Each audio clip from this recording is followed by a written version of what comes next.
আসসালামু আলাইকুম। আশা করি সবাই অনেক ভালো আছেন, সুস্থ আছেন। আপনাদের সবাইকে পবিত্র ঈদ উল ফিতরের শুভেচ্ছা। আশা করছি আপনাদের ঈদ অনেক ভালো কাটতেছে। তো আজকে আমরা ঈদের জামাত পড়তে বরাবরের মতোই চলে আসছি কিন্তু বাংলাদেশ আনসার ও পিটিপি একাডেমিতে। এইখানে বাংলাদেশের অন্যতম একটা বৃহৎ ঈদ জামাত হয়। আর যদি গাজীপুরের ভিতরে বলি তাহলে বলবো সর্ববৃহৎ ঈদ জামাত কিন্তু এখানে অনুষ্ঠিত হয়। তো চলুন আমরা এক নজরে দেখে আসি আমাদের সেই কাঙ্ক্ষিত মুহূর্তগুলো। তো এই আনসার একাডেমির ভিতরে কিন্তু সবার যাওয়ার সবসময় সুযোগ হয় না। শুধুমাত্র ঈদের জামাত পড়তে আর একটা দিন যাওয়া যায়, সেটা হচ্ছে পহেলা বৈশাখ। খুবই সুন্দর এবং মনোরম একটা পরিবেশ। আগে এখানে কিন্তু বাংলা ছবির শুটিং হতো, এটা হয়তোবা অনেকেই জানেন না। এখন হয়তোবা এই শুটিং ফুটিং হয় না, আগে হতো এগুলা। আর আমরা যখন স্কুলে পড়ছি, এই আনসার একাডেমিরই কিন্তু নিজস্ব একটা স্কুল আছে, সেটা ভাষা শহীদ Abdul Jabbar Ansar BTV school and college. আমি এই স্কুল থেকে একবার শিশু থেকে দশম শ্রেণী পর্যন্ত এখানে আমি পড়াশোনা করছি, মানে এখান থেকে এসএসসি পাস করছি। আর আমরা ছিলাম 2011-র ব্যাচ। তো তখন দেখতাম কি এই যে এই এরিয়াগুলোতে শুটিং হতো, মানে মান্না, শাকিব খান, তো তারা এখানে এসে এসে কিন্তু শুটিং করতো। তো যাই হোক, সেগুলো আসলে এখন একটা স্মৃতি, ওই দিনগুলো এখন আর নাই। তো কে কে এই আনসার একাডেমিতে পড়েছেন বা পড়তেছেন তারা কিন্তু অবশ্যই কমেন্ট বক্সে কমেন্ট করে আমাদেরকে জানাতে পারেন।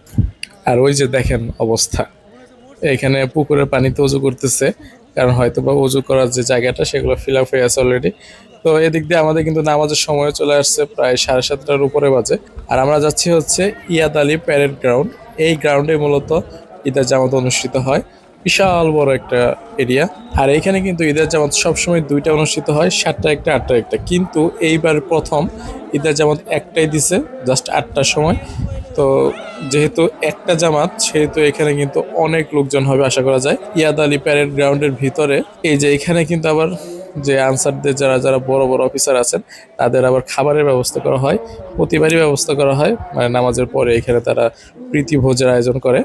তো সেইটার একটা অংশ এখানে আপনারা দেখতে পেলেন। আর এই হচ্ছে বিশাল এই মাঠ, দেখতে পাচ্ছেন লোকের লোকারণ্য হয়ে গেছে, একটু জায়গা আছে কিনা সন্দেহ। মানে বিশাল বড় মাঠ, এত বড় প্রেয়ার গ্রাউন্ড আসলে খুব কম জায়গায় আছে। তো নামাজের সময় কিন্তু প্রায় কাছাকাছি চলে আসছে। এটা মজার কথা বলি, আমি যেদিন প্রথম এই একাডেমির মাঠে আসি নামাজ পড়ার জন্য, জীবনে প্রথম আসার আগে ভাবতাম কি যে এখানে অত মানুষ হয় না মনে হয়। তো আমি জানতাম যে এখানে একটা মসজিদ আছে, মসজিদের পাশে একটা মাঠ আছে, তো ওইটার মধ্যে নামাজ টামাজ পড়ে আর কি, এরকম কিছু একটা। তখন তো আসলে একটু ছোট, অতটা বুঝিও না তখন।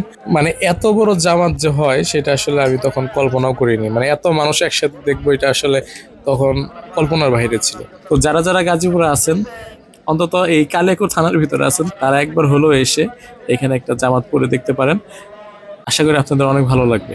আর আজকে এমনিতেই রোদ নাই, পরিবেশটা অনেক ভালো। রোদ থাকলে একদম মাথা ফেটে যাওয়ার মতো অবস্থা। আলহামদুলিল্লাহ পরিবেশটা অনেক ঠান্ডা। আর এখানে কিন্তু নামাজের আগে বয়ান চলতেছে।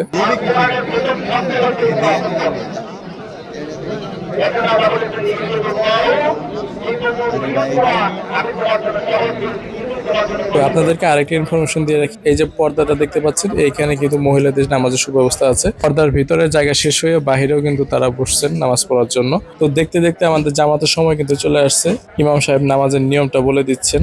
তো দেখা হচ্ছে নামাজের পরে। তো আলহামদুলিল্লাহ আমরা ঈদ উল ফিতরের 2 রাকাত ওয়াজিব নামাজ কিন্তু পড়ে ফেলছি। তো এখানে একটা সমস্যা হয়েছে, যারা যারা যায় নামাজ নিয়ে আসেন নাই তাদের অবস্থা খুবই খারাপ হয়েছে। ফ্লোরটা দেখতে পাচ্ছেন, এত বড় ফ্লোর কিন্তু পুরোটাই কাভার করা সম্ভব হয়নি চট দিয়ে। তো সেজন্য যারা যায় নামাজ নিয়ে আসেনি তাদের একটু সমস্যা হয়েছে আর কি। তো এখন খুতবা শুরু হয়ে গেছে, খুতবা চলাকালীন অবস্থা আসলে কথা বলা ঠিক না। তো আমরা খুতবা শেষ হলে ফিরে আসতেছি।